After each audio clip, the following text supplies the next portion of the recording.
Hey, welcome back to the KB Money Show. It's your boy KB, and I got my co-host, my bro, Keon. What's good? Yep, Hey man, let's get yep. into it. We got a lot to talk about, so I'm gonna kick it over to you first. How's your week been going? A lot of updates, a lot of things happening on your end. I know we left the last episode, and you was gonna let us know about did you get the lease locked down? And then just anything else that you want to share with us on what you got going right now. Yeah, so like you said, a lot of moving pieces, but fortunately things is moving in the right direction. So like we got the lease locked down. So we have the lease for the year, but it's gonna start in September. So now we just need to find a spot for July and August, but we already got something in the works. We're gonna do like a little sublet situation. And it's looking like it's gonna be for a decent price too. So we're not trying to be too picky. We're only gonna be there for 2 months, but that the housing situation is looking to be in good hands because I like I said I didn't know moving to Boston. I didn't know the housing situation was that crazy. You hear about New York and California and all that stuff, but that for all the listeners out there, if you're about to move to a new place, please do your research ahead of time. And that doesn't mean just Googling a quick Google search. Like talk to somebody out there, talk to a realtor, because that's what really ultimately saved us. We had a friend recommend a realtor to us, and they came in clutch. So outside of that, we got all our stuff packed up in Philadelphia, and as soon as we come back from this trip, we're ready to spend a couple nights with one of our friends in Philly, and then shoot on over to Boston with a U-Haul. So exciting times. Yeah. Okay. And so you said you said what did you say? You said when we get back. So where you at right now? Like what's So we left, I want to say it was May 18th. So we left out of New York and we were left out of Newark and then flew to Dubai. And we were there for about 3 or 4 days. That was quite the experience. If I'm not feeling lazy later, maybe I'll put some pictures of the trip on the video right here just so y'all can see for the visual learners out there. But it was amazing. I mean, we got to see some stuff we never seen before. Like I had never seen a desert. Like that's just something you don't see in Gulfport, Mississippi, right, Philadelphia. So, right, right. that was just seeing camels and say what you want about Dubai or United Arab Emirates. You feel a lot of things, but one thing you're not gonna feel is unsafe. One thing you're not gonna see is trash. And so Mm. it's very, very, very well run and very interesting. And so we saw the Dubai Mall, and we spent a lot of time at the mall. I didn't expect to like the mall as much as I did because when I let her do the itinerary, and so when she told me we was going to a mall, I'm like, we got malls in the U.S. Like, what are we doing Yeah. going to a mall? I'm trying to go to the camps, but man, that mall is like a city within itself. So, and plus Dubai is so hot, you just thankful to be somewhere with AC. So, Yeah. anybody going to Dubai, I really recommend going to the mall. And it's a couple different malls, but definitely make your way to a mall because it's every brand that's worth something is in there. That's the only way I can describe it. So it was very nice. And then one we did do one day in the outdoors. We did a desert safari. Basically, they just drove us around. We did four-wheelers and all that. So it was very fun, very nice. And I'm gonna put some pictures. We gotta let the viewers in. And then that was just the pregame trip though.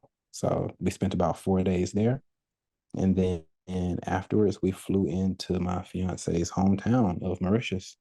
And so we made it there last Friday, I want to say. And so we're going to be here until June 25th. So spend about a month and some change here.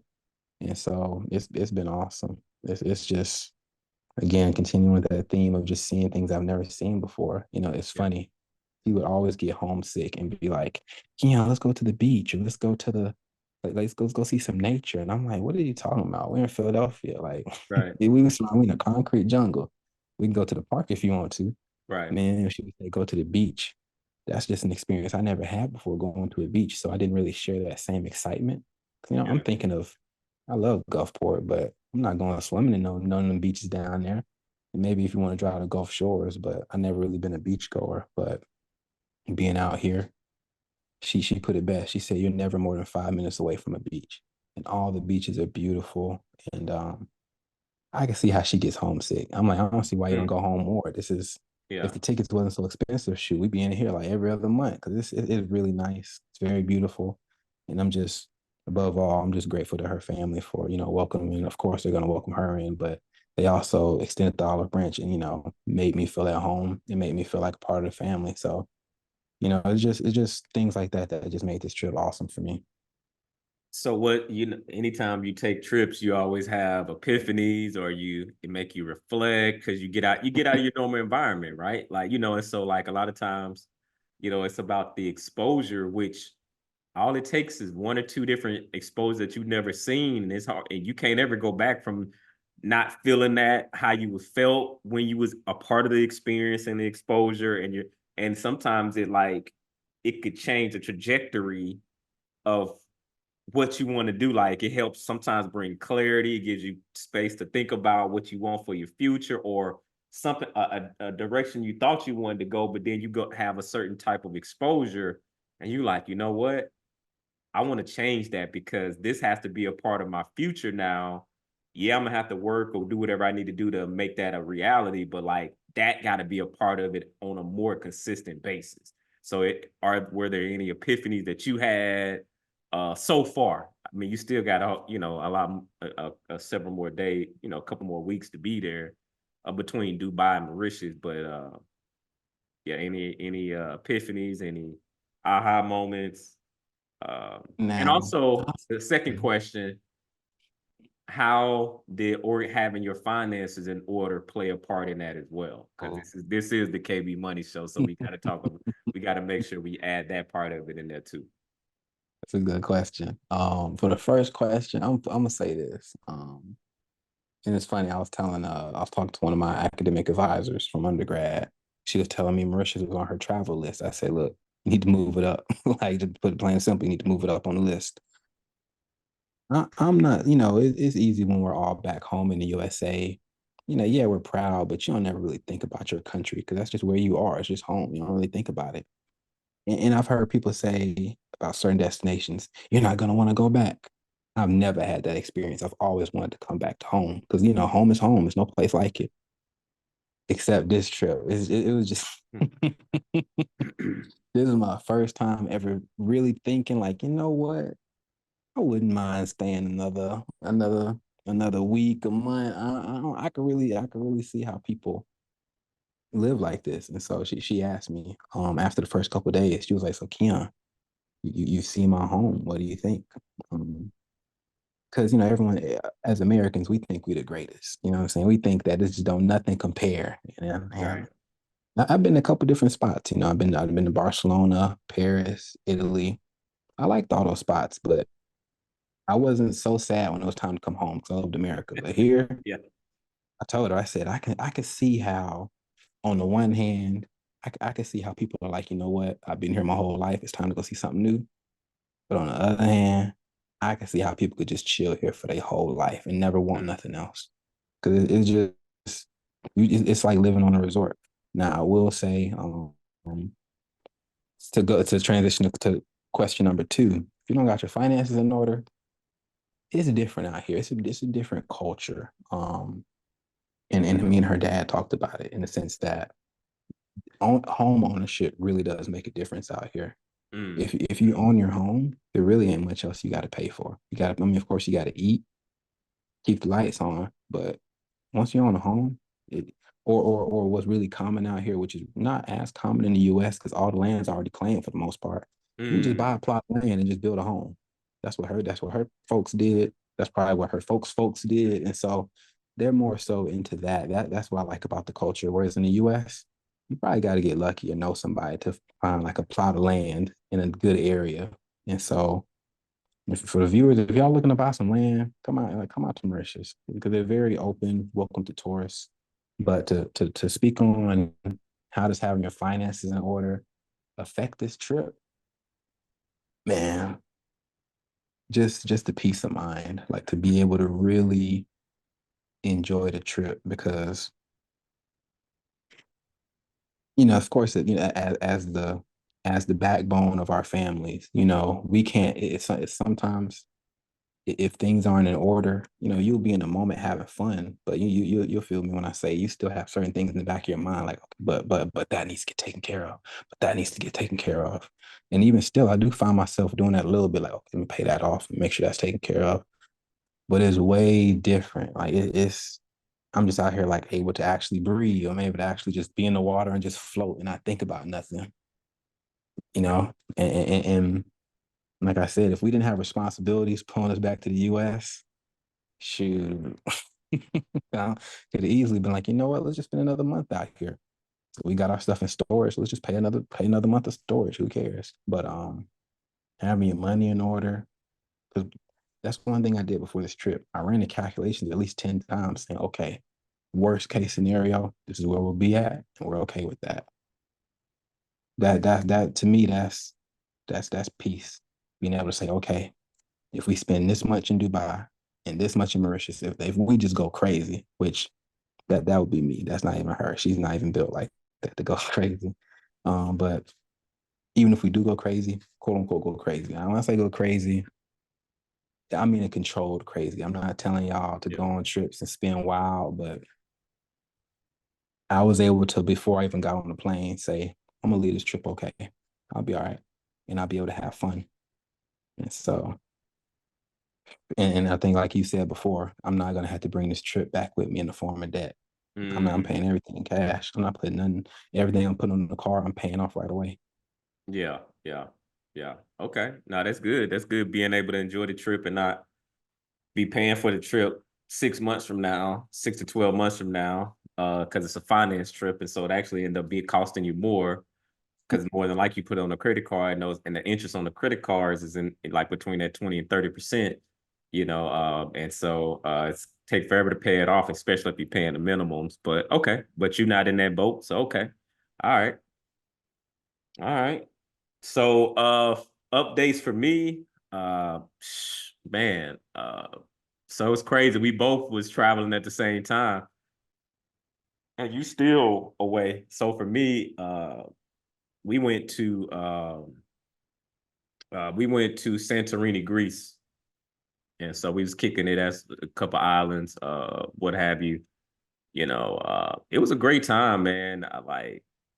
Like when you see the pictures and the blue domes, and you see people always taking pictures on IG or wherever, you may see pictures that, or if you even just Google it, and you see just the water, the water, and just the scenery. Like the pictures don't do it no justice. Like it hit different. Like when you in the moment, you just like, wow. Like you looking around, you like, Yeah. man, this different. you know, Yeah. because I mean, like you said, like, well, we don't have water around here. Not like that. Like we have Galveston, but that's not, it don't hit the same. It's not the same, not even close. And like not having your finances in order, like you missing out on life. So like what one of the things, like when you go to islands, one of the things that you start to realize is like in America, we be moving fast, like just move, go, go, go, go, go. And on the islands, they Chilling. they chill, they just chilling, you know. And I can appreciate that, on some levels. And you like, man, I could actually see myself doing this. Like, of course, I'm still gonna want to work and be productive and drive impact, but I guess it would be doing things that I enjoy, work while I'm, Yeah. while I'm working, and then moving to a place like that. Because let's be clear, at least after chilling by the beach or chilling by the water, you can only do that so much. Like if you're a type of person that's wired to be productive in some capacity, it's gonna get bored and old. So like being able to have some type of work that you do, but it's something that you enjoy, plus seeing that every day, it hit a little bit different. So I was telling my wife, I was like, even if we just was working remotely and we moved over there, Yeah. just that in itself, and you just waking up Yeah. every day and you working and you're literally working on your laptop in your chair, relaxed, and you just seeing the water and the ocean and boats and yachts coming by, and you see the mountains over there. You know, it just it's hard to put into words, but without planning, without having a budget, it wouldn't have been possible, and Yeah. so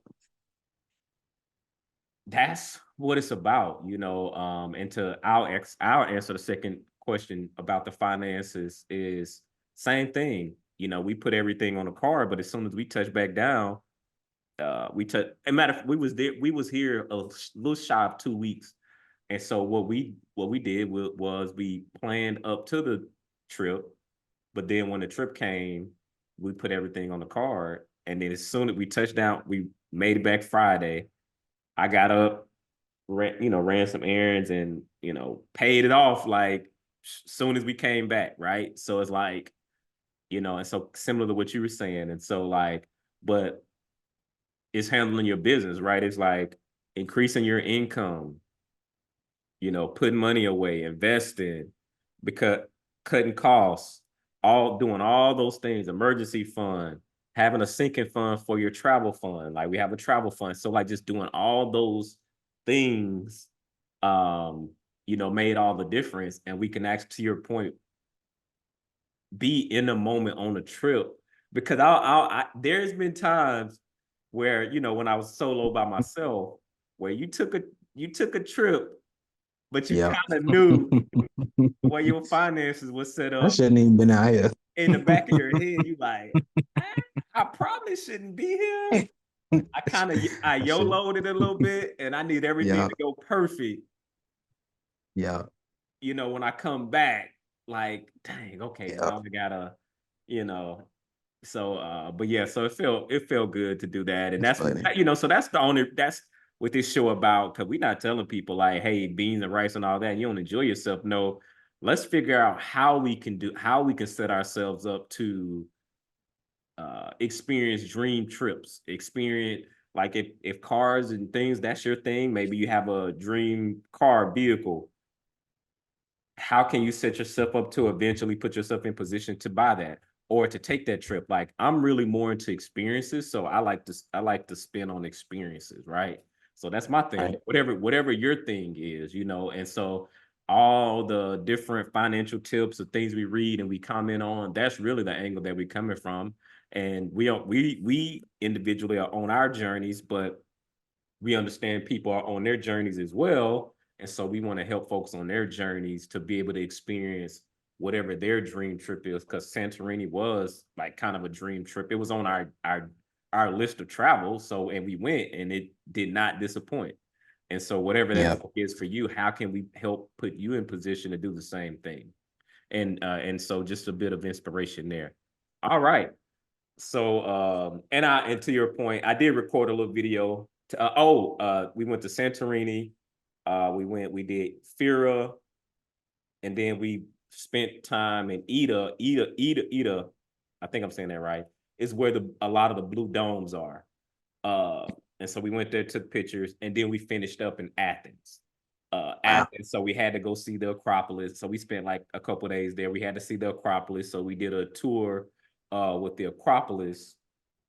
And so we're 300, the Roman, all that stuff going on. So, and so I got a lot of pictures. I did a recording, so I'm gonna drop that recording. When I was in Athens, it was late one night. I was and wifey was asleep. I couldn't sleep. I was up. So I went outside, was walking around, just kind of recording and talking a little clip there. So I'll drop that at some point. It'll be released this week. And then maybe on the community tab, we'll drop, little pictures. Maybe you'll drop Yeah. from a Dubai and also drop something from Dubai and then a little something from Mauritius, and I'll drop something from Santorini and Athens. You know what I'm saying? And we'll rock out like that. Was she able to sleep? She was able to sleep. But for the most part, I was getting 3 and 4 hours of sleep every night just because my body was off. And so I would be Yeah, in the bed, but I'm like either listening to something on my phone, watching something on my phone until I yeah. fall asleep. And so what ended up happening was she would be getting up going for breakfast and I'd be staying in because I'm tired, like my body's still Hmm. tired. And so Yeah. It was the same for us. I'm like, how does she sleep? I'm like, that jet lag, how you feeling crazy? Like, why am I wide awake at 5:30 a.m.? Like, mhm. but she was knocked out. Because back home, and so because it's 8 hours ahead of Central Standard Time. And so if you think about it,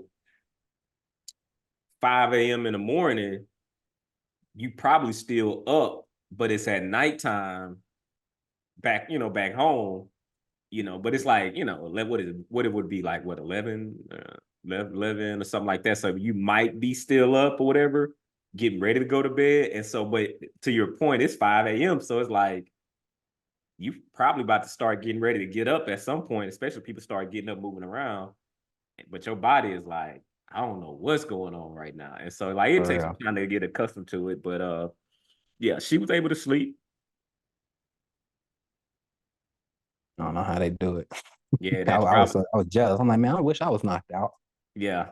Yeah, that jet lag real though. But yeah, travel time. So that's like when I came back Saturday, man, I ran a few errands. I had to get a pedicure ASAP, got a haircut. I got a haircut, pedicure, took care, knocked out the credit card, had to go ahead and knock that off, get that back to a zero balance. And then, man, I came back home. Bro. I came back home and got in the bed, bro. I got back in the bed. I think I went to bed. I hit you. I was like, because we was gonna record yesterday. I was like, bro, I got to get back in the bed. I got in the bed. I was in the bed for like 4. Slept 3 4 hours. We got up. I think 4, yeah, 4. So all I know is I woke up. We intended to have a earlier dinner, but I slept. I was sleeping and she fell asleep on the couch. I was upstairs. And so then I woke up. It was 10. I came down. She was knocked out. We didn't even eat dinner. And so I ordered something off Uber Eats. And then we got up, ate. Then she went back to sleep.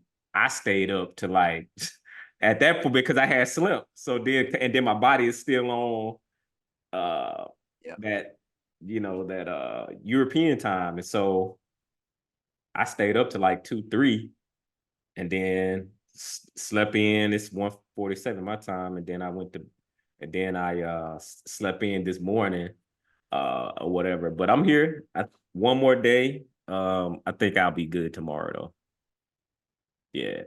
All right, let's get to the show. So lots of traveling. I guess the more of the story there is, hey, let's get your money in order so you can take trips and and it also reminds you of like, okay, this is why I do what I do. This is why I work, Yeah. like, versus you just working, and you just in survival mode and you're not even able to like experience the fruits of your labor. You know what I'm saying? Like, and you just working to pay bills and you are in survival mode and you're not in a position of surplus to where you can have discretionary income to handle your business. Like after you've taken care of your business, like money in retirement accounts, money in brokerage accounts, all that, and then still have some type of discretionary income to put aside for a dream trip or whatever, upcoming trip or whatever. This is what it's all about. All right, so let's shift gears. Let's talk about our first topic. And so the first topic, I'm gonna do a screen share. We're gonna cover a little bit of it. Are you rich? That's the question. And so it's an article that's gonna break down net worths based on It's asking, are you rich based on net worths? And this is a Yahoo Finance article that we're going to talk through. Do you see my screen? Yep, I see it. All right, let's not waste no more time. So, are you rich? Here's the net worth you need to be poor, middle class, and wealthy. All right, we're just going to talk through it. All right. So money talks, but what does your net worth say about you? In the land of opportunity, where fortunes can be made and lost, the question of whether you're considered poor, middle class or wealthy is complex. It's not just about the numbers in your bank account. It's about the total value of your assets minus your liabilities. That's what net worth is for the audience out there. Assets minus liabilities is what your net worth is. All right, so net worth thresholds in the U.S. So according to the U.S. Bureau, the U.S. Census Bureau and other financial sources, here's a breakdown of median net worth across different economic classes. So you got to be careful, like, so you got to also understand median net worth. It's different from average. So let's median.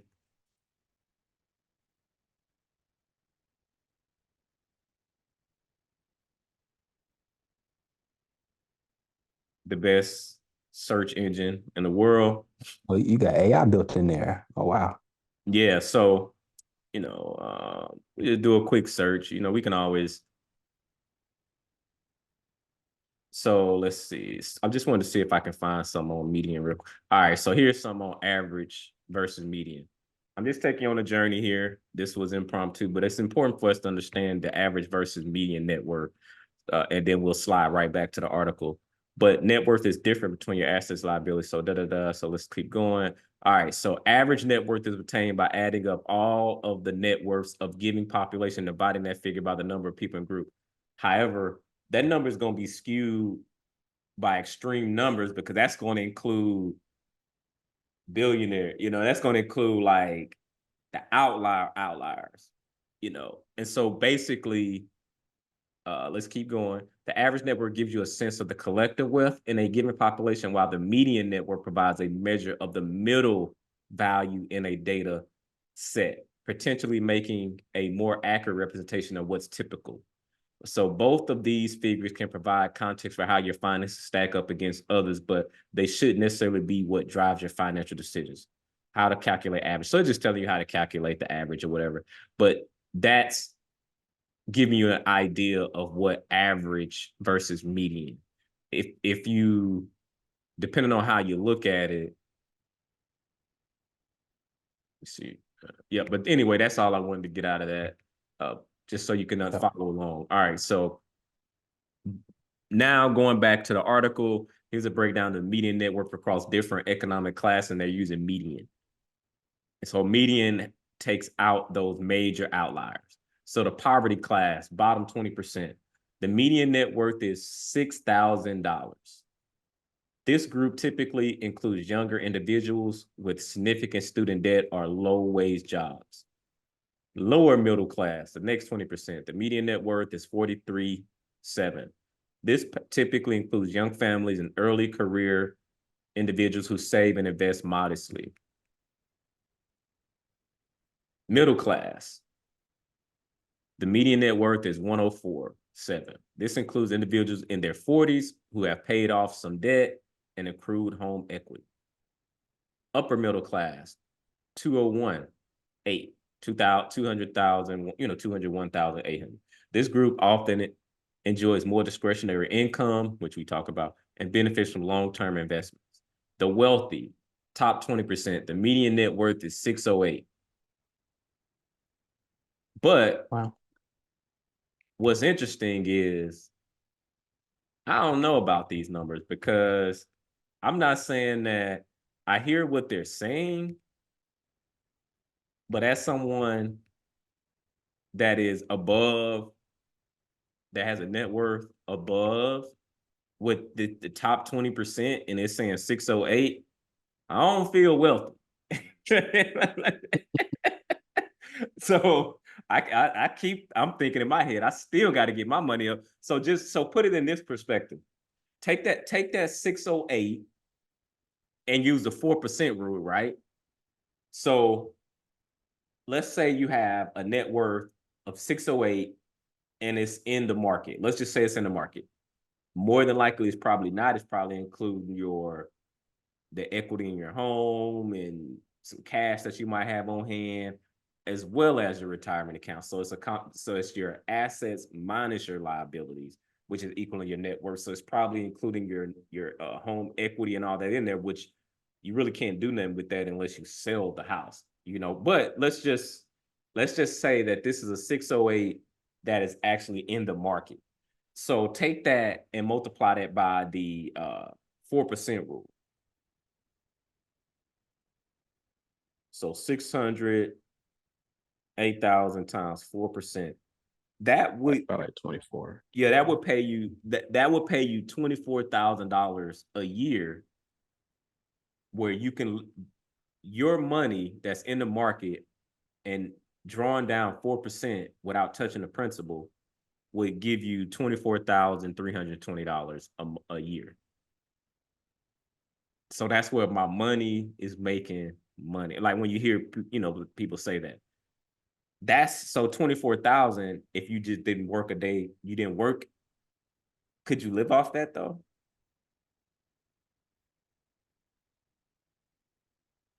You see what I'm saying? Like, I guess that, you know what I'm saying? Yeah. Can you really live off that? That might knock off a bill or something for the year, or rent for the year if it's low, or half a rent for the year, something like that. But I don't know if you could. You can't put everything on that. Right. Meaning it's you're gonna be in a deficit somewhere, is my point, right? With just only $608,000. And it, saying like, we're just saying, I want you to think about it from the perspective of like having that amount in the market, and it's, you know, and you're drawing off the interest. If you know, and it would only kick off 24,000, unless, you know, give or take it, if we're going off the 4% rule, so you don't drain it. You would only get 24,000 off of it. You would only pull down 24,000, right? And so like there's going to be a deficit, meaning you're still not going to be able to do everything you want to do, move around. You probably still gonna have to work and probably do some other thing, unless you just living off that 24. You living like a miser. You definitely not taking the type of trips that we just talked about. Like, we already planning because we thinking about Bali and some other things, and we were trying to get an idea of what it would look like, you know, for business class, things like that. So just business class round trip, depending on what it was, we were just looking at, it was like 13,000. You know, it was from 10 to 13,000, somewhere around there. We was looking, had different ones depending on how long or whatever. And so that's not even a hotel, accommodations. That's not excursions that you talked about, right? Like, so yeah, I hear what these numbers are saying, but it's still, but because it's skewed as median, it's not telling a full story on what you truly really need in order to like really do the things that you really really want to do. I would say most people usually really really want to do. The only reason, a lot of times, the reason people go like super frugal is because, you know, they don't really know how to expand their means. Otherwise, they would. I don't know anyone that really truly wants to be frugal, you know, and penny pinch. You know, you can only do that so much. But anyway, your thoughts on the article? What are your thoughts? It's just, I had never even seen the numbers broken down this way by like poverty, lower middle, and then wealthy, and then throwing the median on top of that. I thought that was a very interesting way to display it. And it honestly, it makes it seem more attainable to reach, even if you don't get to wealthy. It makes the upper middle class sound a lot more attainable. Um, and like you said, that wealthy number, it sounded like such a high number to me, but still attainable. And it's just funny how you said, like, man, I forget that I'm on a video with somebody that's there, and so, and like you said, it's interesting. Because it means that, if I'm understanding it correctly, half of the top 20% are below that number, and the other half is above that number. And so when I think of wealth, I think I'm kind of in the same boat as you. I was thinking, I feel like the cost to enter was at least seven figures, you know, at least a mil. But shoot, when you compare it to the poverty one, I expected the poverty one to be a lot lower too. I expect that one to be around 0.5. I don't know. but it says 6,000. Which I guess that makes sense. I see a lot of people my age just carrying a lot of student loan debt. Yeah. But this I'm so used to seeing it based off age range because whenever I look up Yeah. this type of stuff, I'm going off of young, 30s, 40s, 50s, breaking down the age. But I really like the way that it broke this down into not because I feel like what you were saying when you compare it by age, you're including all the outliers. You're including if I'm looking at people in my age range, I'm including streamers. I'm including all of the NBA and NFL. So I kind of like this breakdown a lot better. It makes things it's more clear, I would say, and gives you more of a guideline to say, okay, this is where I'm at. This is where I need to get to. This is the next level. So let me just focus on getting to that next level and just keep going, keep climbing. Basically gamifying the journey, of building your net worth. And so, but yeah, I just thought it was an interesting article. And it's going on to talk about cost of living, how to tips for increasing your net worth and things of that nature. And let me see something here. And so one is maximize retirement savings naturally, invest wisely, consider stocks, bonds, other assets. You can get into real estate, obviously. Pay down high interest debt, increase your income, budget and save. So those are just some of the ways that you can increase your net worth. All right. Okay, so more Americans say they are living paycheck to paycheck this year than in 2023. Here's why. So let's see what they're talking about. So more Americans may be struggling to meet ends meet. A majority of 65% say they live paycheck to paycheck, according to CNBC and SurveyMonkey's recent survey.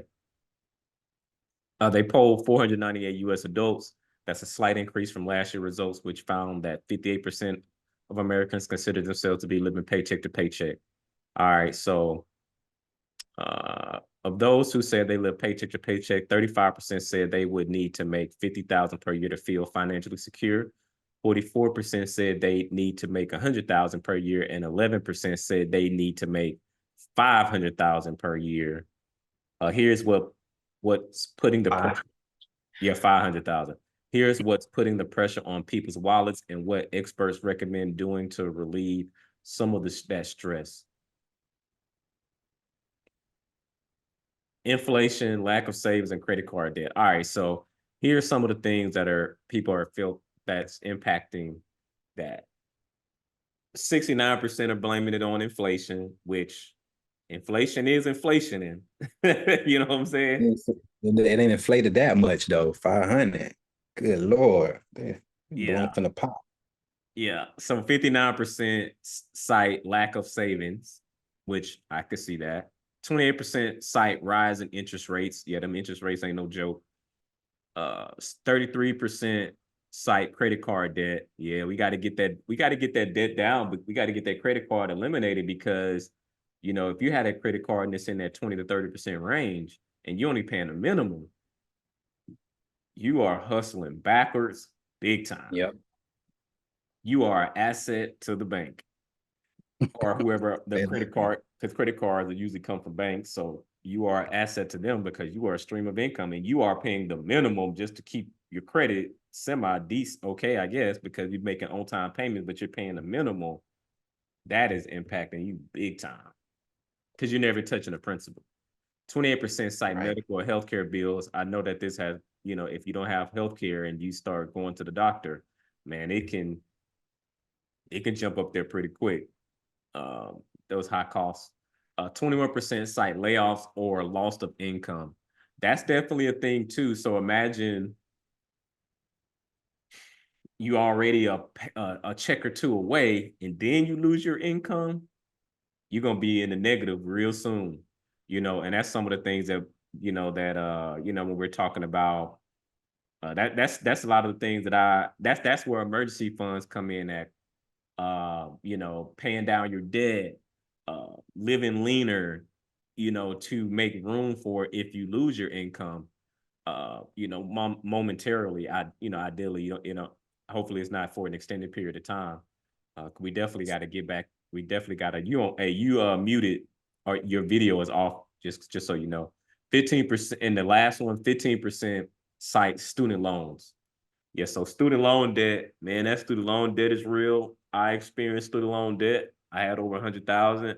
Between the two of us, we had over 100,000, and that was a bear, and we tackled it, and we got on the other end of it. But I'll be honest with you, trust me, if anybody understand, I understand. All right, so going back, so their worries are not surprising. Inflation has been rising in 2024, according to the Bureau of Labor Statistics. The average credit card interest rate hit a historic high of 22.8%. Man, that's high. Ooh. The average credit card, yeah, that's high. The average credit card holders' average debt is 6,500. So they're carrying the debt. And our rule is if we have a credit card, if I'm not as extreme as, Dave Ramsey, where he's saying cut up your credit cards. But if you're going to carry a debt on your credit cards, yeah, you got to cut up your credit cards. If you're not going to pay them off every month, or you don't have the discipline, or whatever the case may be, or you had intentions. All right, so truth moment. I've had a credit. So the reason that I try not to be like talking down on people is because I was that, like what they talking about, meaning like how when I got the credit card in my head, I was like, oh yeah, I'm gonna put it on there. Oh yeah, I'm gonna pay it off. Like, so you don't ever go into, yeah, I'm gonna rack it up and I ain't paying. Like, that's not usually how people end up in debt. Like, I want to give people the benefit of the doubt that they didn't say going into getting it, man, I'm gonna just load up this card and it's gonna be what it's gonna be. Usually if something happened in life where you was working and basically you was kind of check to check, and so you was using it as a bridge or something, and then that income stopped. Or you just wasn't making enough income already to really be charging on that card. And so what was happening was you was probably spending 110% of your income, and because you were leveraging the credit card as an extension to spending more. You was using it but as soon as you swiped it, it turned into debt. So so you were spending more than what was coming in, that you couldn't even you can't even really service the debt because you're not making enough, you don't have enough cash flow to service the debt and everything that you already have going on. So you was using it, and basically what you were doing was you were paying a little, it started off, the numbers started off small. But remember, if you're spending over 100% of your income, it starts to snowball. It was 300 extra, and then you really couldn't pay that off. And so you're like, well, I still need, I gotta get this. And so you swiped it again. Next thing, and you making the payments on time. But the challenge is you paying minimal, you're not paying it off every month. And what happens is it's compounding. It's compounding. And what's happening is it was 300. The next thing you know, it's 500. The next thing you know, it's 700. Next thing you know, it's 800. Next thing you know, it's 1,000. Next thing you know, it's 2. Then it was 3. And you got to think 22% interest, and because you're not paying it off. So you're getting charged interest and you're still charging on it. And then before you know it, it's been spiraled out of control. You don't know what to do. And you're like, how did I get here? And then you messed around and lost your job. So now you were servicing it, you done lost your job. Now you in a tough now you faced with being in credit card debt. Now you're gonna end up being delinquent, and then it just goes downhill from there. Been there, done that. So I get it, and so I speak from a place of understanding, and just really trying to help you be proactive about it to avoid that. So like if that sounds like you, we got to cut them credit cards up ASAP. Then we got to figure out how to increase your income, and we just don't need credit cards, and let's be clear, for the people that are disciplined which I happen to be one of them, and you are too. When you have credit cards and you pay it off every month, let's be clear. The credit card companies, they they have this down to a science, and it's scientifically proven that somebody's gonna get caught up into that example that I mentioned to you. And so it's like it's just a matter on when it's a numbers game, like the number, it's like going to the casino. Everybody ain't gonna win. Like it's in the and it's in the Oh, odds. And so I want to show you something. Um, how much more money does people spend when using credit card? mm, wow. Oh, wow. Wow.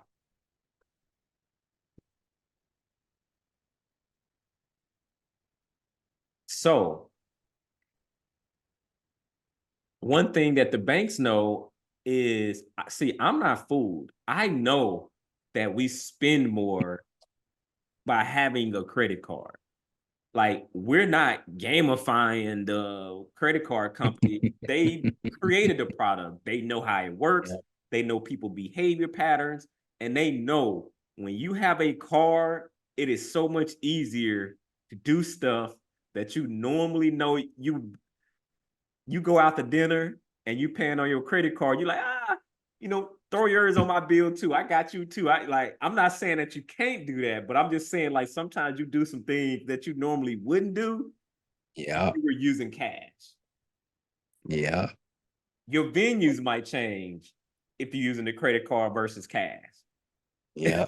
Like where you normally would do Chipotle, you like, I think we can hit, let his steak 48. I get paid in 2 weeks. I get paid Yeah. like you just start doing little stuff like that, and it just starts adding up. You know what I'm saying? And so, and the bottom line is, when you paying cash, you feel it. Hit You different. thinking about it. Like, it's, even if you have a debit card, you feel a little bit more, because what you're doing before you swipe. I remember back in the day, I don't do that as much. I remember back in the day, boy, like I said, you ain't had no business going on that trip or doing that thing or whatever. But sometimes you was going out to eat, for example, and you was out hanging out with your friends, and before you, I got my phone, so you pulling up your bank account. Yeah. All Hey, right, Ken, what you looking at? you look. All right, Don't shoot. worry. I Don't. got 75. So I got 75 left to payday. So let me. All right, I got to make sure that is, around that 30, 40, range. And then you start doing weird stuff and like not ordering a soda or tea when you normally would, or or the bill come out, you being intentional, like, well, no, I only had this and that. And so you Yeah. being that cheap person that's Yeah. amongst the group, and you like, nah, split that bill. We got to split the bill. You I know was what I'm gonna saying? say, don't let it be a spot you can't split the bill neither. Oh, so we can only do one receipt, sir. Oh Lord. Right. And so you will have people, and so I'm the reason I'm saying this on the show is because that might be what's happening with the people that you're out with. Like, Yep. they wanted to hang out with you, but they might be in over their head, and it's really not even in their budget right now, the way they got their finances set up. And so, in all seriousness, though, I've been there. You know what I'm saying? Like, it's so interesting because I remember it was a couple of weeks ago, me and Amber, we went out somewhere. My wife, we went out somewhere, and I was like, I just happened to look at another table. I just, how you just be looking around, like you ain't like, I Yeah. looked over and somebody looked, I said, boo. I was like, boo, he just checked his bank account. I'm like, boo, he just checked his bank account before the bill came. Like, just to make sure he was good. Like, Uh, I seen it. I'm like, yo, that's wild. uh, And I'm like, I remember doing that. Like, that was wild. But like, anyway, I'm getting sidetracked. But yeah, man, that's wild. Like, my point in bringing that up is I want to help folks get out of that mentality, because it's hard to plan for the future when you're in survival mode. Like, I have to be real with myself, to where our mission is helping people build their network, one, $1 at a time. But like when you are in survival mode, you ain't thinking about like it's not even realistic for you to be taking those type of trips or just doing anything beyond your day to day. You know what I'm saying? So we want to help people get beyond their day to day, like so you can dream, so you can think about things that you want to do in your future. And so, hey, this article was talking about living paycheck to paycheck. However, let's be a great stewards of our finances and manage our money to the best of our ability. Make sure every dollar has an assignment, making sure that you're operating with ratios that work for you. And if you all do have those friends that just where they are in life right now, they can afford some of those other things because maybe they've done the work. You might need to be like, hey, I love y'all, can't hang out with y'all in this season. Maybe we can hang out at the crib, play card games, do something at the crib. Sometimes be real with your friends, like, and tell them like, hey, I really can't. I got some other things I'm working on that I'm not gonna go. Like, you know what I'm saying? Like, Yep. stay within yourself. Like the point is, stay within yourself. Like there's times where, because we like when we was in our season of paying down uh that student loans. We got some friends that we have friends that got means. You typically hang around the people, but what we were doing, we were redirecting all of the discretionary income and just killing like kill because you got to go laser focused to get it out of the way. But if you just pity patting around with it, just doing a little bit here, a little bit there, it's gonna stay around forever, and Yep. you're not gonna get traction because first of all, that interest is still going to be accumulating while you just throwing a little bit on it. So we had to go crazy aggressive. So we was just taking one of our incomes and just going crazy at it, and we got it going. But mint was some of the Steak 48 and the Perry's and the Flemings and some of these steakhouses. We dialed that back. Like we dialed that back big time. And we were doing stuff like, hey, let's hit up Chipotle. You know what I'm saying? Yeah. Until we got done. But what we did strategically was actually, I'm gonna save this one. I'm gonna save this one because I got another article for. I'm gonna save what we did and I'm gonna comment there. Because Yeah. it's still important to live while you are aggressively attacking the goal like this. So I'm gonna tell you what we did and later in the show. Keep you around. But that's all Yeah. I wanted to. Is there anything else you want to add on this particular article? Check the You check. you you know those payday advance spots, the let you borrow against your paycheck and stuff like that, before you get paid, those type of places. That's kind of, I feel like that's old school. Nowadays, the credit card companies is doing that exact same thing, I feel like, in that like kind of the same way that they have loan sharks. Amex and Discover and all these credit cards, the biggest sharks of them all, and we don't recognize it. And Yeah. so like you said, you can't run game on the creator. So it's hard to like, they're so slick. And I give a personal example in terms of how slick they are.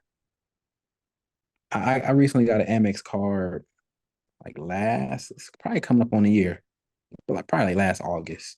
I just got one because I had another credit card, but it only had like a $200 limit. That was just a credit builder situation. And so I said, I need something just in case something actually happens where, if I don't got the cash right away, I don't got to worry. But man, I started off with $1,000 limit. A couple months later, I got a nice little email. Congratulations, you got a $2,500 limit. I said, oh, wow. And then fast forward, I want to say a month ago, I got another email. Now, mind you, I'm not asking for these increases. I'm not saying nothing. I'm cool. I'm not even using it. Congratulations. We've upped your limit. Thanks for being such a great user or something like that, a great customer. Man, I went on there. I seen I had a $5,500 limit. I said, "Ooh, I can get in some trouble with this. This is crazy." And so, man, and like you say, I noticed like when I got that increase, I even noticed like, wow, because your credit utilization is going to go down, and we'll talk about that in another video, utilization. But my the amount of credit that I was using was becoming lower and lower, but the amount I was actually spending was getting higher and higher. I'm at the grocery store. I'm like, man, I got 500. Man, you know what? Get the steak. You know what? They got lobster. Put that in the cart too. And so, man, I had to really be real with myself. Like, hey, Just because it's on that, just because that limit went up, don't mean your income and spending ability went up. So calm down. Um, don't play their game and try to like I said, don't try to outplay them at the game. Just do what you need to do. And like you said, if it gets to the point to where you're carrying a balance and it's not an emergency, it's seeing a cool purse is not an emergency. Seeing Telfar is not an emergency. The new J's that just dropped is not an emergency. Facts. But a Because trip to the here's how hospital, it goes. Man, shoot, the Jays come out on the release on Saturday. I get paid next Friday, and then next thing you know, again, you swiped it real quick to yeah, bridge you over, and yeah, somehow something else came up that prevented yeah, you from paying it off when you got paid. And next thing you know, you keep on doing that, and you keep on doing that, and then now, yeah. J's come out Friday and the party's on Sunday. Man, I'll be stupid not to get it. Everybody else gonna have them on. No, you'll be stupid to keep paying Amex all that interest. That's all you're gonna do. So if you're not like I said, if you don't have a legit emergency and you're not zeroing out your credit card balance every month, and it's crazy. Me and you talk about this, and it just sounds obvious to us. But I have talks with some of my friends, and I'd be surprised. They'd be like, "Yeah, I actually owe four digits or more on my credit cards." I'm like, "What the you how?" But like you just said, that's how. And so we don't do this to judge people because, like I said, you've been there before, and me, I'm seeing like I'm if it wasn't for you and some advice you've given me, I can see how I fall victim to like, oh snap, I got a $5,500 limit. It's not that bad if I carry $1,000 on it. No, it is bad. It is bad. That $1,000 going to turn into 1,500 at some point, 2,000. right? So I think this is a good segue, and I did a screen share, so you probably know where this is going.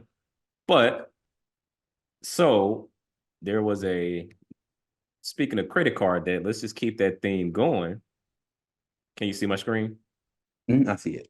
Yeah, there was a 40-year-old millennial who paid off 20,000 in credit card debt, and she wanted to share her number one piece of advice. So I thought this was a cool one. So let's talk about it. Since we spent a lot of time talking about credit cards, so let's talk about it. All right. So after paying down around 20,000 in credit card debt, Shanita Leslie cut up her. She said, "I'm done." She cut it like once she got in the hole, and she was like, after she paid it out, she was like, you know what? I'm not even gonna play with the snake. I'm not even gonna put my hand in there, like, and see if I can pull it out real quick before the snake bite me. Like, so it's like I'm not even gonna do it. But so Leslie cut up her card to avoid sinking that deep into debt again. But she didn't tackle her debt alone. If you're struggling with managing your credit card debt, her number one piece of advice is seek out a reputable credit counseling agency that specializes in debt management, like she did. If you can't do it by yourself, get help. She tells CNBC Make It, in order to clear her credit card debt, Leslie partnered with the Financial Wellness and Debt Counseling Service. Since her debt was spread across multiple credit cards, so she had multiple cards with various interest rates and minimal payments, the nonprofit organization consolidated her credit card debt into monthly payments of $250 and negotiated her lower interest rates and minimal payments with her lenders on her behalf. With that plan in place, she eliminated her credit card debt in 6 years. I just felt relieved when I was done, she said. All right, so sped up. Okay, if you're feeling overwhelmed by credit card debt, you have other options as well. Here are three options to consider. One, balance transfer credit card. I would say that this one, yes and no. The reason I say, because I had this thought too.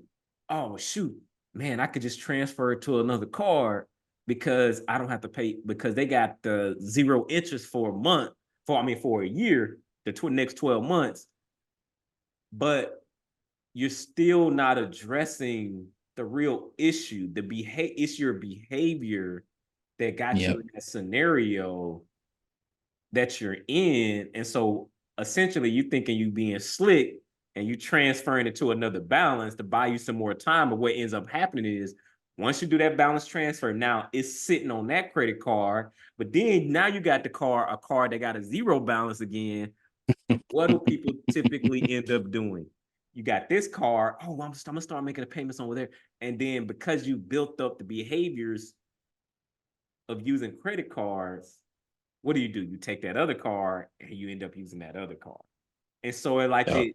it could get tricky when you do this and you don't have the right mindset and you thinking that you're trying to gamify it or you getting over on the system and you're gonna get caught up quick with that. Mhm. Or it might be a slow death, and before you look up and when you listening to a show and a person saying, "Yeah, I got 50,000 in credit card," you're like, 50,000, like a car, like what did you get? And they usually don't remember nothing that they bought. Like you, like man, that is wow. Number two, snowball method. Absolutely. So I'm a huge proponent of the snowball method, is because it's not. It's you just line them up, lowest to the highest, and you just start chipping them bad boys away. The smallest, and so you make so with the snowball method, you make the minimum payments on your accounts. Then you use all extra money to chip away at the smallest balance first. Once you've eliminated the smallest balance, move on to the second smallest one, and so on, regardless of interest rate. This method helps you gain a series of wins in the beginning, which can be a powerful motivator to continue chipping away at your debt. And so basically, you just keep compounding and rolling that into the next debt.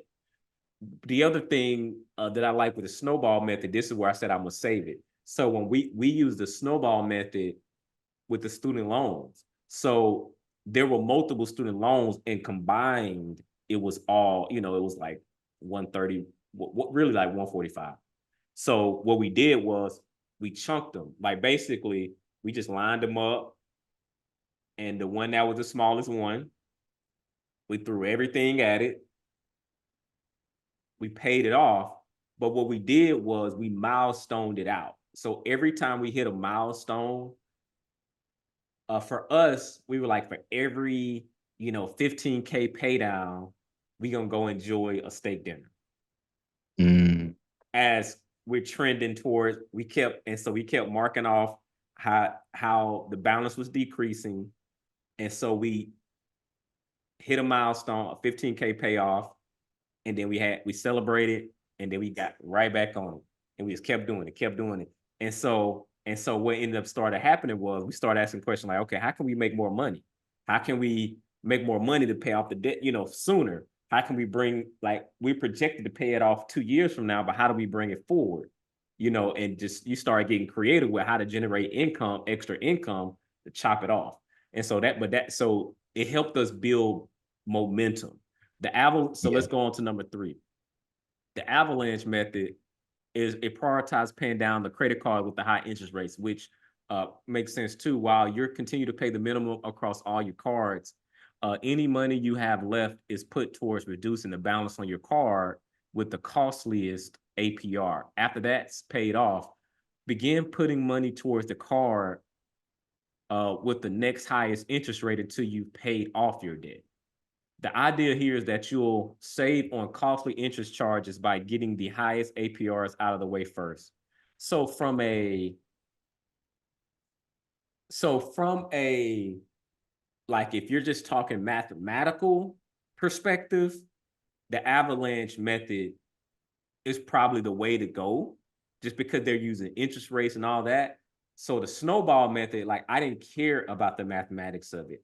It's the behavior, the psychology part, and it's nothing like getting small wins. And so I am more of a proponent of the snowball method versus the avalanche method, but I'm not gonna like fight nobody if a person is like really advocating for the avalanche method. That's just not my preference. You pick the preference. The biggest thing is just kill the debt, whichever one. If the avalanche, you get it, if it makes you feel better using that one, and you can have success with it, use that one. But from what I've seen and the people that I've helped, it's something about the snowball method. When you just line it, you just get that small one, Because you might have like a little $500 debt. You pay it off, you feel good. You go celebrate it, then you get on to the next one. And so like people typically like that way better because what if the higher interest rate one and you owe $50,000, it's gonna take you forever to get some wins. Now, naturally, you can milestone it out if you want to still say, okay, for every 5K we pay down or 10K we pay down, we're gonna celebrate. You could still do it that way, but teach his own. Oh, Next one up. Was it the next one? I Yeah, think no, that was it. yeah, so that was it. But that's just talking about credit cards. Uh Anything you want to add on that before we leave? Talking about credit card, I think we hit it pretty good. I just repeat it again. If you weren't paying attention the last 10, 20 minutes, credit cards is no joke. They are dangerous. They so friendly looking. Mhm. Like that's what they like the modern version of the loan sharks. They seem like a friend in need. Like, oh well, I couldn't afford the J's or I couldn't afford this or that, the drink that night. But my good old buddy Amex helped me pay for it. No, stay away, please. Listen to us. Yeah. And last thing, kudos, for the young lady that paid off this debt. She worked hard, she found herself in debt and she wanted to do something about it. And she did it. So I just wanted to highlight there are people out here, like once they get in that situation, they don't stay in it. They work their way out of it, and they pay it off and then they can move on with their life and just get that out of your life. You know what I'm saying? That way you can move on. That's because that could be 20K that can go towards something else. That could be 20K to go towards maybe your dream thing is to buy a home. That's 20K to go towards a down payment. Yeah. If buying a home is your thing, like it can go towards that. That's 20K in your brokerage account. It took us 6 years to buy her freedom back. Yeah. All right. Last but not least.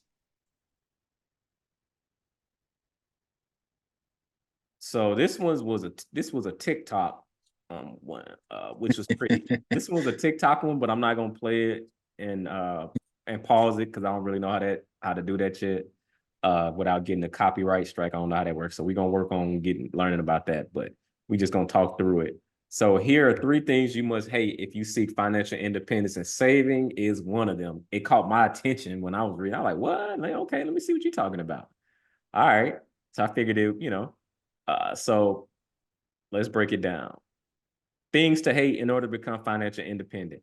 So it looked like that video was getting a lot of traction. And so naturally, when you hear someone saying saving money was the first thing to hate, it's like, ooh, it cause a little controversy or whatever, makes it a little spicy. So I get it.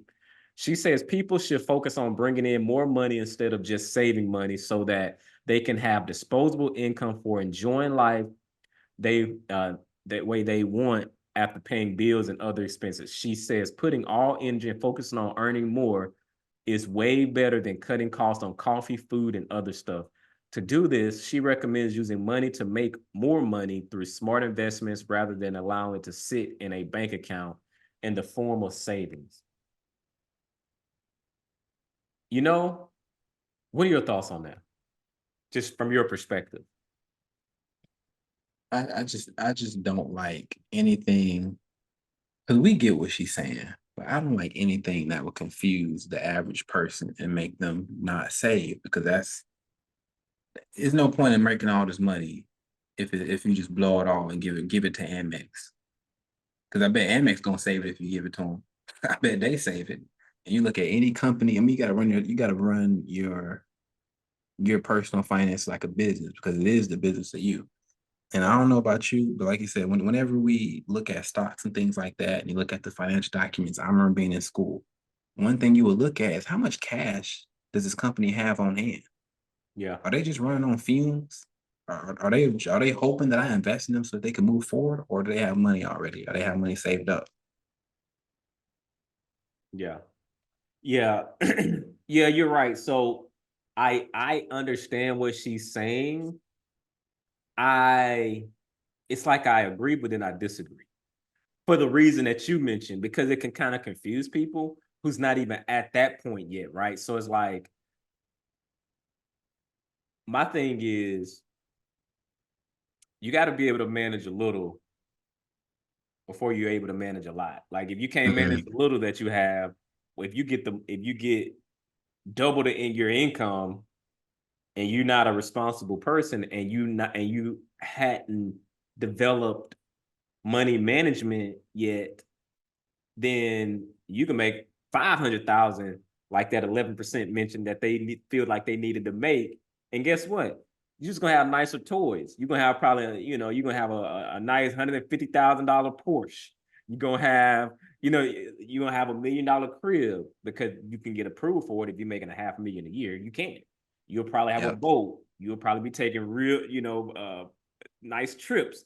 And so you'll just have a lot of nice things. And then when you look into the investments, if you hadn't really developed that muscle, it's gonna be anemic. Like it's not gonna be where it needs to be. Because when I hear if you're making $500,000 a year, I'm like, oh, okay, so that means you probably investing. You got to at least be investing what a buck 50 a year, 200 a year. Like, let's do some math. You making 500,000 times. I would say the low side, you need to, which that's low side, you need to be investing $100,000. And that's just 20%. That's being reasonable. Honestly, I think you could probably take it up. I think you could probably take it up a little bit more. You could be a little bit more aggressive, stay down a little bit longer. But but to her point, but I will say this. Let's take it from this angle. Let's say you have developed the money management part of it. Because when you hear people say it's not about how much you make, it's about how much you keep. I have mixed feelings about that statement. I understand what it's saying, but if you're making $30,000 a year, you don't make enough money to really invest the way that you really need to. Like that because like by the time you took care of your housing, you've eaten, even if you are doing the Chipotle every once in a while, like you're doing a little bit of saving, like there ain't a lot of money left over. Yep. And you've cut out the coffee, food, the other, like to what she's talking about. You've cut to the bare bones, and you might even be able to squeeze out an extra 200 to go into a brokerage account, which is better than nothing. But like, that's not really going to move the needle. So I understand what she's saying here, which I agree with that part. And the part that I do agree with is the times in my life where I've made significant traction is when I increase my income. But the caveat is I was good with managing my money. And so like when the money came in, I didn't automatically like going out, buying a bigger house, going out, buying a bigger car. Like I just redirected that and like, oh snap, okay, I got more money to go and invest. You know what I'm saying? Like, or I got more money, to her point, to go ahead and chop off this debt that we got. It'll be a temporary season. And then once we finish paying off that debt, what we're going to do is we're going to take that and we just going to shove it in investments, into perpetuity. And so like, and that wouldn't be possible without increasing my income. Yep. You know what I'm saying? So like I want to be fair and balanced and talk about it both ways. But I definitely understand what she's saying there. Like, cause you can get caught up in the loop to where you cut bare bones as much as you can. And now it's like, you need to make more money. Like you need to focus, like pick another career, get another job, change career. I don't know what it looks like, but you're in a career where you're making 40,000 and you're saying that you want to make more, then we got to figure something out, because the current path you on is not going to get you where you really want to go in the timing in which you want to get there. Because you're saying you want to compress the time and you don't want to be 70 years old when you get there. Yeah, and one thing that I hate, which I was rereading what she said on that first point. I hate when people make that point of don't just leave your money sitting in the bank. It be that money sitting in your bank that save your life sometimes. It be the money sitting in your bank that let me. It was the money that I had sitting in my bank that let me crash my car earlier this year and just go get a new one within a week. You know, I get the point of okay, don't leave all of your money in the bank. Put some money towards investments. But like I said, I don't want people to confuse the public. Have some money in your bank so that you can sleep at night and rest easy. Have at least a little bit an emergency fund. Right.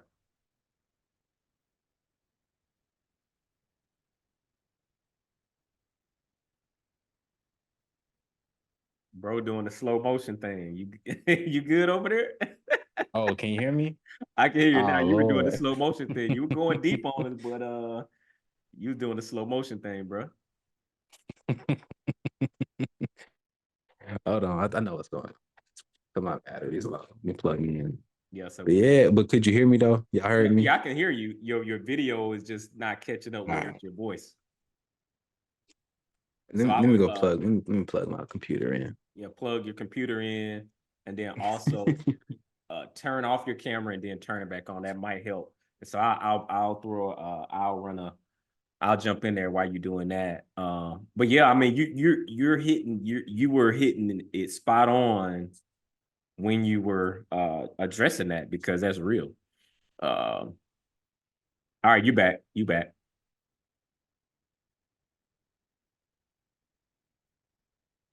There we go. Okay. Turn my computer or the camera on and off. You're plugged in. Yeah. Okay.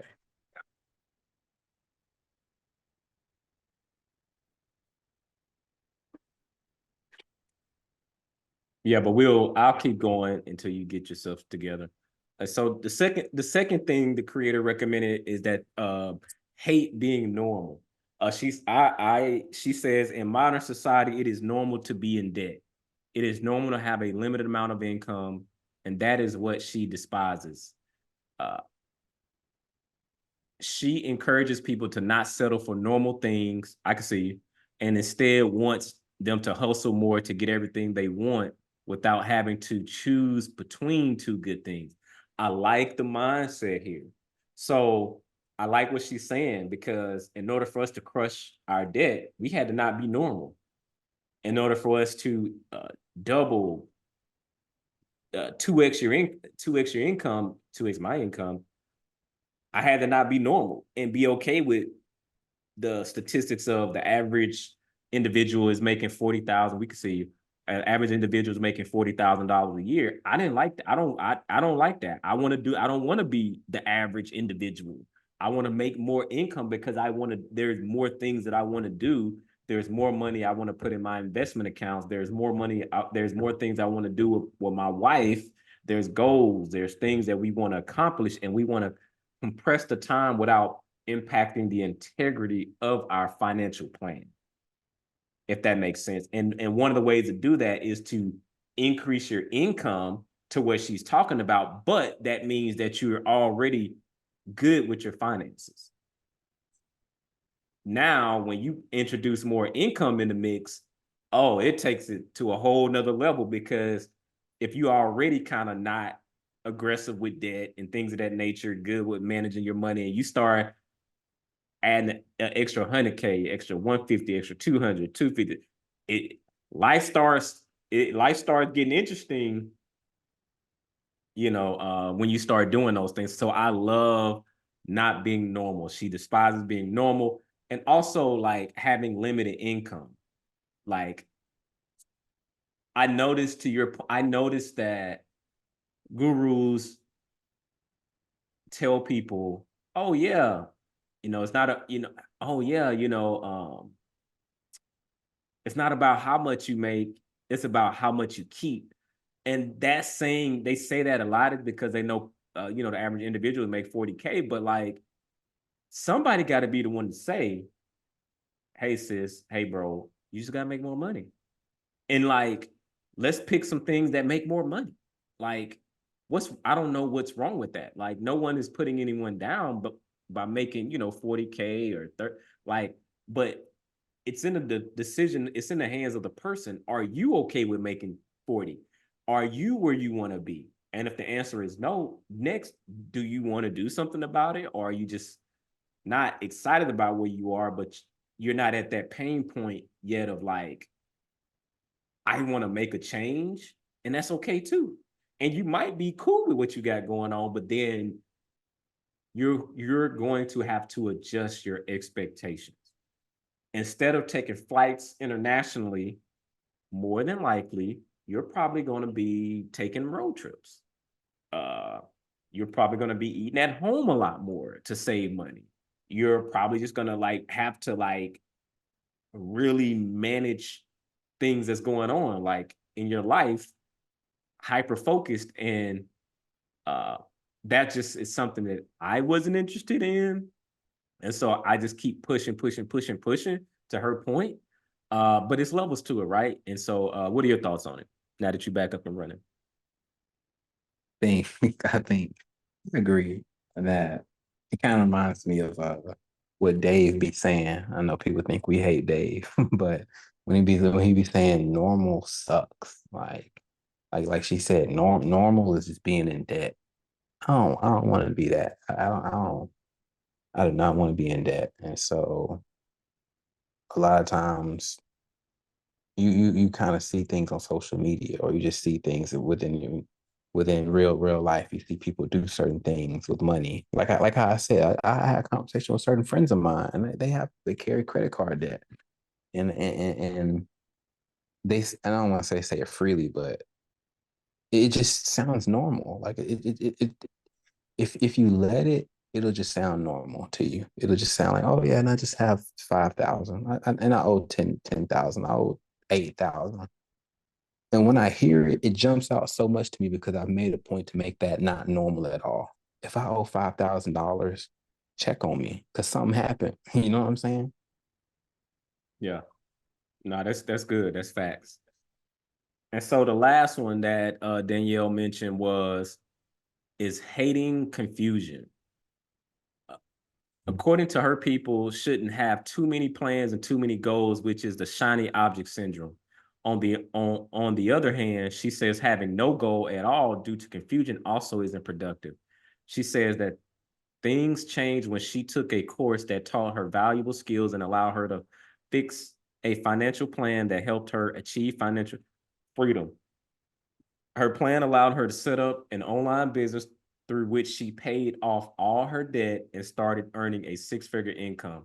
So for her, she focused on building out an online business that allowed her to make six figures, and she took that income and paid off the debt. If you remember what we said, we talked about in the past, I don't care where you get the money from. Is it switching careers to unlock the income potential, side business, do that, maybe a combination of the both, whatever it looks like. All I know is that top line, you need that top line to increase, meaning revenue. You need that revenue to increase for you Inc. Whatever that, and whatever capacity that may be. Everyone has different preferences. Not everyone has ambition to be an entrepreneur, and and there's a career path that will open up the gates for them to allow them to make a good living, a good life for themselves. Um, okay, fine. If another person like, I'm not into corporate, okay, cool. Don't be into corporate, but you still got to increase your income, whatever that looks like. Cool. You got some people that gonna do a combination of both. However that ends up being, you won't get any pushback from me. Everyone is grown, make your decision. But I do like what she's saying is uh, not having a whole bunch of goals that you're trying to do all at one time with your finances, which could cause a lot of confusion. And that's the one thing I learned too. So like, in wrapping this up, and I'll stop. And to give her credit, it was Coach Daniela. If you'll find her on TikTok if you want to check her out, give her credit. So like, you gotta, when we were paying off our debt, because I was conflicted. I was like, man, but I still want to be like putting a whole bunch of my investments. But then we got this goal of wanting to be aggressive with paying off the debt. So we made a choice. So we was like, all right, we're gonna keep contributing to 401k, but we're gonna stop investing in the brokerage for now, and we're gonna throw all that money at the student loan debt. And once that's gone, then we'll go to the brokerage, and we won't have to deal with debt again, because we not that type of debt again, because we'll be done with it. We know what to do with money. It's a little bit slower progress, but we're okay with our progress. And that's the other thing too. You got to be okay with your journey, and you can't be like comparing it to someone else's journey, because you might not be as far down the road as that they are. And so be where you are, embrace where you are, because when you hit a goal, you can always reset the goal, because now you've achieved this goal. So like, be mindful of those things, right? So like, anything you want to add as we get ready to close, shut it. I really like that third point. I think that kind of turned me around for her. I think I like what she has to say overall. I might check her out, but for some reason, it reminds me of this training that I went to, that my last job paid for me to go through, and specifically the word confusion. One of my main takeaways from that training was talking to the client, talking to our partners, get rid of all that confusion. There's really only two ways I can help you. I can either help you increase revenue or lower costs. Everything else is just confusion. So that was for interacting with business owners. But like I said earlier, you got to run yourself as you Inc. business. You run yourself as a business. So try to cut out all the confusion. And I read something earlier today that was saying, stop watching so much self-care stuff. Like stop watching so much, like, because it can confusion is such a good word for it, because social media have you wanting to be an entrepreneur and a 6-figure, 7-figure corporate earner and a superstar chef with washboard abs. And it's like, man, I can't, I'm focused on 10 different goals at once and not making progress towards none of them. Yeah. So I like what she said about focus on one thing and just run towards it. Yeah. Yeah. Well, I guess we'll leave you with this. Stay encouraged, keep pushing. It's okay where you are. If you do have the debt and you are like disgusted with what's going on, you should be. I remember there was a time I was disgusted. But it takes you to feel that way to want to take that next step and do something about it. So, but the first step is acknowledging you're not like you disgusted about where you are, and then I want to do something about it, because that's the other part too. Because like if you don't want to do nothing about it, then there's nothing for us to talk about, like in terms of like like putting together a plan, or like, maybe it's not, maybe you just need the community to like stay encouraged, because that's the other thing too. You're not by yourself. There's a lot of people out here that might be in your same scenario,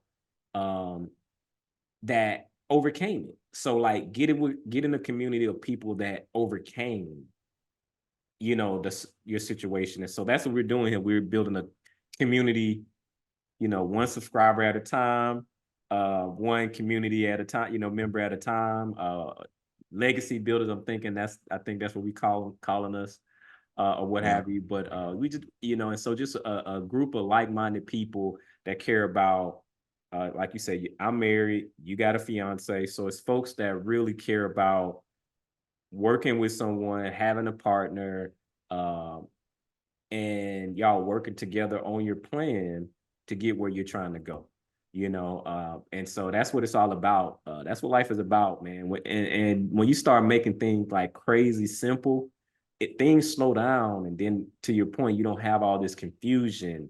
And my biggest thing is always knowing what the options are. If I want to go down that path, go down that path. If I want to do this path, go down that path. And then just pick your path on what works for you. Maybe it's I want to be debt-free path. Okay. People not going to agree with that. But if that's the path that you want, rock out, go down that path. If it's a path of, hey, I'm going to leverage and do all this, hey, that's your path. Walk your path. Go do your path. That's not what we're not teaching that over here per se, you know. Yep. But you can go do that. And it's okay. You know, and so like, because where the confusion comes, well, this person said, well, Dave Ramsey or Robert Kiyosaki, you know, like when you start getting into all of that, like stand on the edge, look at what he talking about, look at what the philosophy, which one resonates more with you? Like, if you want to go down the path of leverage, it's risky, but it could pay off, it could work. But are you built like that too?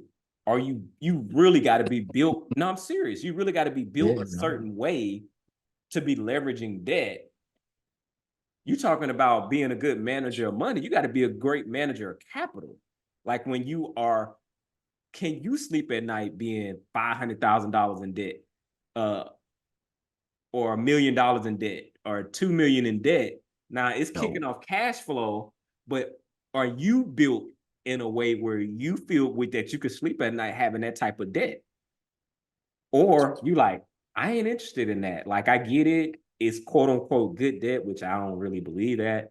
But if you like, I want to simplify my life, really simplify my life.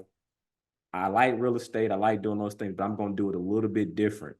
Now, as I close, I will tell you this: there is a difference though. Going down the Dave Ramsey path or debt-free path, one recommendation that I have, and I'm going to stand by it. If you go down that path, I'm going to challenge our community to make more money so you can self-fund things and so you can get to where you're trying to go, because it hit a little bit different. You're making 200, 300,000 a year and you're living debt-free, opposed to you making 40,000 and you live in a debt-free life. You know what I'm saying? Yeah. Like you having and so you have a beer income, excuse my French, but you got wine taste.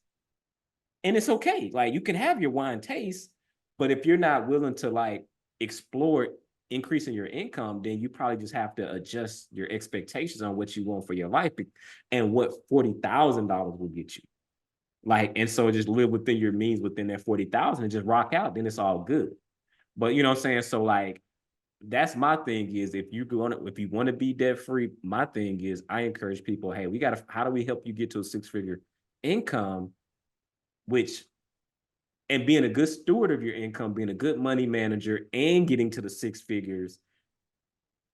That way, you know, you can have some discretionary income and still be debt free and do those things, you know, if you want to do that. Now, and probably the only thing you'll probably have a debt on is your mortgage, you know what I'm saying? And that's okay.